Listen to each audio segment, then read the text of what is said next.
बिस्मिल्लाहिर्रहमानिर्रहीम। आज 28 नवंबर को रात के 10:30 बजे नलगुंडा टाउन के अंदर, शहर के अंदर मुख्तलिफ जगहों पर जो बेघर बेसहारा लोग सड़क के किनारे, रोड के किनारे आराम करते हैं। सर्दी का मौसम है, बहुत तेज़ सर्दी हो रही है। ऐसे में हुकूमत की तरफ से भी एहतियात की हिदायत आ रही हैं। तो हमारे नौजवानों की तरफ से और ख़ास तौर से हमारे घरों में रहने वाली ख़वातीन ने अपनी पॉकेट मनी से ये एक बड़ा एक प्रोग्राम मुनक़िद किया है। तकरीबन 100 ब्लैंकेट्स हम लोगों ने आज यहाँ तकसीम किए। इस प्रोग्राम को हमने स्पेशल गेस्ट के तौर पर नलगुंडे के वन टाउन के सीआई यंग डायनामिक ऑफिसर हमारे राजशेखर रेड्डी साहब को हमने इनवाइट किया।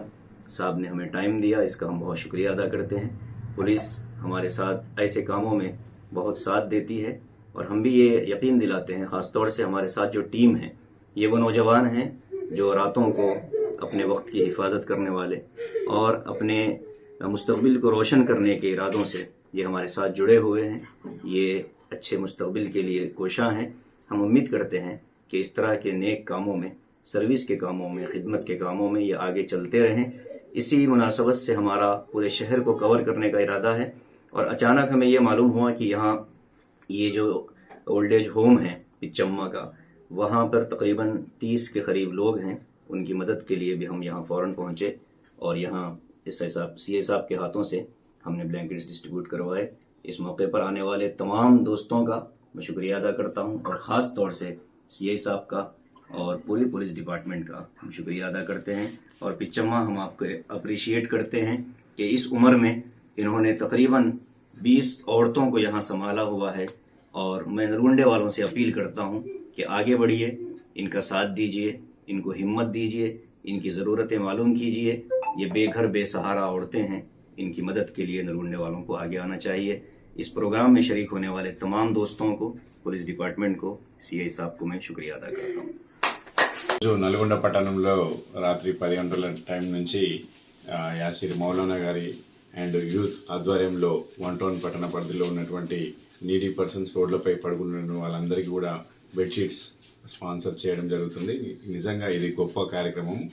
మనకు తెలుసు, ప్రార్థించే పెదవుల కన్నా సాయం చేసే చేతులెమ్మిన అని నానుడితోని ఈరోజు ఈ ఇనిషియేట్ తీసుకొని సుమారుగా 40 నుంచి 45 మందికి ఈ బెడ్షీట్స్ స్పాన్సర్ చేయడం నిజంగా గొప్ప విషయము.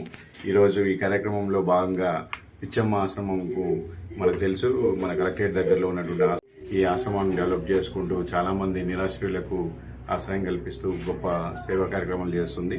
దీంట్లో భాగంగా మన మధు గారి సహకారంతో దీంట్లో ఇక్కడ చాలామందికి నీడీ పర్సన్స్కి ఈ బెడ్షీట్స్ అవసరం ఉందని చెప్పిన వెంటనే మన యాసిర్ మౌలానా గారు స్పందించి ఈ ఆశ్రమంకి మా చేతిలో మీదుగా నిజంగా వాళ్ళకి అందించడం గొప్ప విషయం. ఈ సందర్భంగా యాసిర్ మౌలానా గారిని అండ్ ముఖ్యంగా చదువుకునేటువంటి పిల్లలందరూ, బీటెక్ పిల్లలందరూ ముందుకు వచ్చి మా వంతుగా మేము సాయం చేస్తామని చెప్పేసి ఈ కార్యక్రమానికి పూనుకున్నటువంటి వాళ్ళందరూ కూడా మా పోలీస్ తరఫున పేరు పేరున ధన్యవాదాలు తెలుపుతున్నాం. అలాగే ముఖ్యంగా ఈ ఆశ్రమం నడుపుతున్నటువంటి పిచ్చమ్మ గారికి పోలీస్ తరఫు నుంచి ధన్యవాదాలు తెలుపుతున్నాం. Thank you.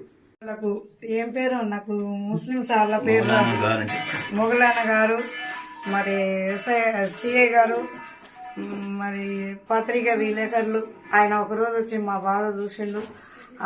ఆయనకు, ఈ వచ్చిన యూత్కు, పిల్లలకు అందరికీ నా యొక్క ధన్యవాదాలు. మా హాస్టల్కి చీకట్లు వచ్చి చెద్దర్లు కప్పినందుకు, ఇంకా మా మిత్రులు లేరు, అందరూ చాలా చాలా ధన్యవాదాలు. మేము గుర్తుంచుకుంటాం. అందరు సహకరిస్తారు నాకు. నేను చేసే సేవకు అందరు సహకరిస్తారు. గిల్లు లేవు అని అనరు, నేను అడగను. వాళ్ళే తెచ్చి ఇష్టపూర్తిగా ఇస్తారు. ఎంత రైతులు కానీ, ఎస్ఐ కానీ, సిఐ కానీ తలుపు కొట్టగానే డోర్ తీసి ఏం తెచ్చిరంట. ఎందుకంటే నాకు భయం, ఈ మెంటల్ వల్ల వీళ్ళని తోలుతారు. అందుకోసం అన్న మీరేమన్నా ధన్యవాదాలు, మీరేమన్నా అనుకుంటే నేను ఆచరించినాను. ఎప్పుడెప్పుడు ఇక్కడ తోలుతారు మా కాడ. అందుకోసమే అన్న, వీళ్ళకి తెలియదుగా సార్, వీళ్ళ పిల్లలకు తెలియదుగా, యూత్కు. అందుకోసం ఎవరయ్యా ఏందయ్యా ఏం తెచ్చిరా అన్నది. అందుకోసమే నన్ను మన్నించాలి, ఏమనుకోవద్దు మీరు. అందరికి నా యొక్క ధన్యవాదాలు. మరి మరి ఇప్పుడు ఎన్ని బెడ్షీట్లు ఇచ్చిర్రు? ఇన్ని ఇచ్చారు నాన్న, నేను లెక్క పెట్టలేదు. 26 మా పర్మిషన్. 26 మందికి ఒక ఇచ్చిర్రు. వంట ఆమె 25 మంది నా పర్మిషన్. సంతోషమేనా? అంత సంతోషమే. మాకు ఒక నూనె ఇప్పియమంటారు. అది కూడా ఏర్పాట్లు చేస్తారట తొందరలో. అదే కోరుతున్నా నేను. అడగలే కానీ అడుగుతున్నా. సరే, తప్పకుండా.